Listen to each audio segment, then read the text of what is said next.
guys, welcome back to the Milk Carton series. I'm your host Stephanie. If you are new tuning in, welcome to Jane Doe. We discuss our Jane Does because they are just as important. Today we'll be discussing a girl from the Jenkins County, Georgia area.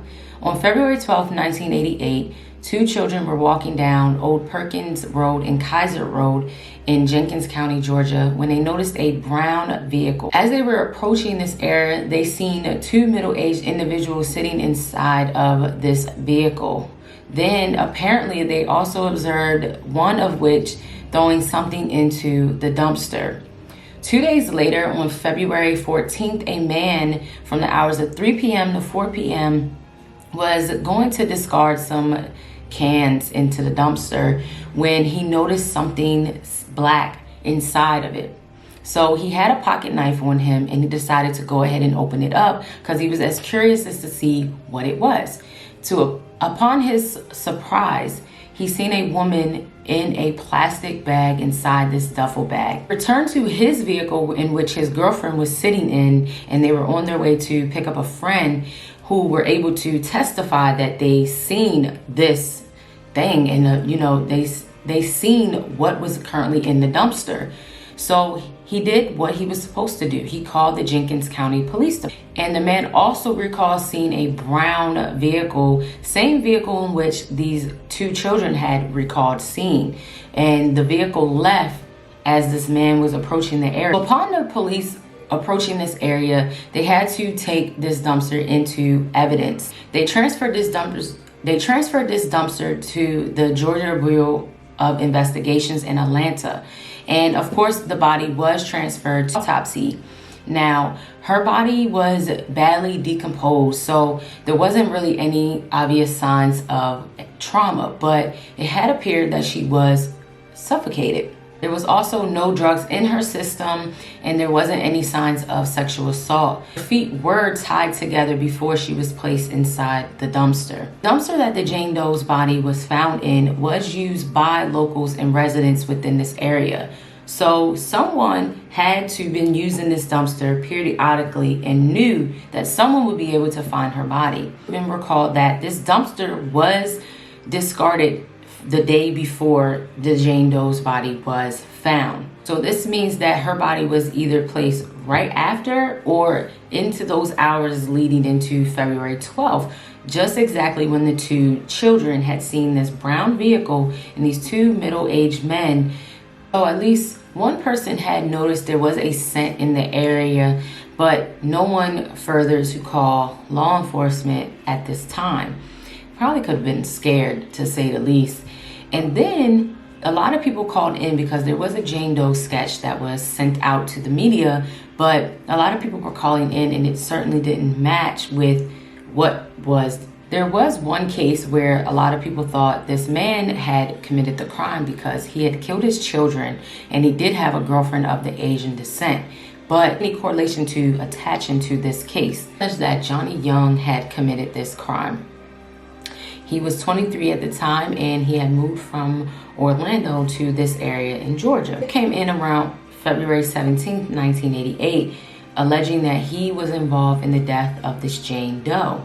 But he was brought in for questioning and he denied any responsibility. According to this man's uncle, he had been involved in drug trafficking, and it was said to believe that the woman that he was with, he had robbed her of some sort and the girl ended up going missing. A local woman had basically said this. When law enforcement had questioned her about this, she denied any doing of saying that he had went with this girl, robbed her, and tried to kill her. In 1991, a man acting like Johnny had called the police, and what's crazy is when they found out about it, he basically said that his uncle was the one that killed this Jane Doe because the fiber that was matched from the Jane Doe was also in the uncle's home. It's kind of crazy that the uncle and the nephew kind of were going tit for tat and kind of saying one of the other. There hasn't been any evidence to implicate neither one. And of course, since then, Johnny has been passed away. And law enforcement do think that there could be other serial killers, like the Happy Face Killer, Larry Dwayne Hall, Samuel Little. But there hasn't really been any evidence to prove that she is one of these serial killers' victims. But law enforcement do believe as well that her case was tied to another young girl's case. Another girl who was killed in 1989 and killed by her boyfriend, and her body was placed in a duffel bag as well. And the boyfriend was charged with the crime. This Jane Doe, at first her ethnicity wasn't really into play. Law enforcement didn't know if she was actually white or Asian or a mixture of both, as well as Native American.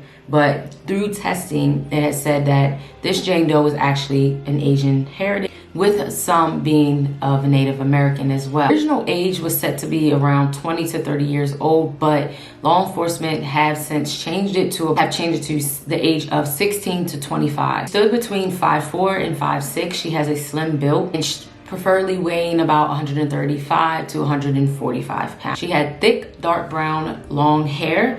Her eye color is said to be brown. She was not wearing any clothing or jewelry when she was found, but they basically said that her legs appeared to be shaved prior to, them finding her body. So I guess, there must have been some signs of her.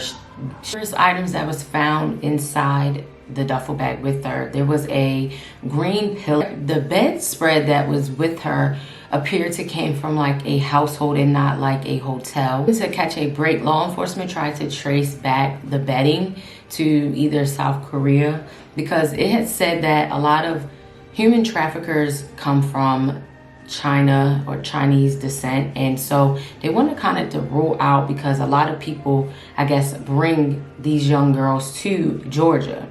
So this Jane Doe was cremated before being able to receive DNA evidence. Of course, they do have her fingerprints and dental record for comparison. Able to find fibers from the tape that I guess that had been wrapped around her legs, and the fiber kind of came from some carpet. So they were trying to figure out where in fact this fiber came from. Law enforcement do not believe she's from the area. They believe this place was a port for a lot of girls who were in human trafficking because of the items that she had, like a pillow and a bed sheets.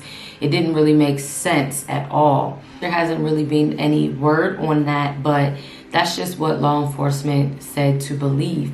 And that is currently the case for this Jane Doe. It's sad because her body was cremated, but they're hoping that if any bone fragments are still available, they can be able to test it, but there hasn't been any information regarding that. It kind of sucks, what happened to her and who did this, but human trafficking is real, and I think human trafficking has been around way longer than we even think. Today's Jane Doe case, this is our Jenkins Jane Doe. Hopefully someone knows any information, and it sucks and it's sad because this is someone's loved one and their family deserves to know. I know this happened in 1988, but hey, you just never know. You never know. So guys, until the next video, I'll see you.